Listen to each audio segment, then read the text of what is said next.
بله این بازم زیاد میشه. فقر و تنگدستی روز به روز در کشور ما شما زیاد شده است. هر چیز زیاد شده سوء تغذیه واقعیتش زیاد میشه و خواهش ما این است که مؤسسات کمک رسان جامعه جهانی کمک بکنه برای ما، برای فامیلا، برای طفلا که واقعیت سوء تغذیه کمتر شود.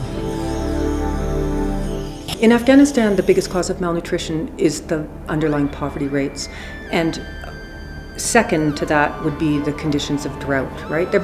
They drive each other a little bit, but malnutrition is also caused by inadequate health care or unclean water that causes disease, and we see all of that.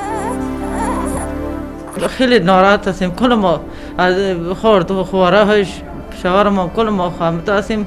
حتی شوهرم دیگه هفته خدا بیخی برام تن ایران میرم. گفت که من شرمت با من نه دوایش گرفته بیتم نه شیرش گرفته بیتم.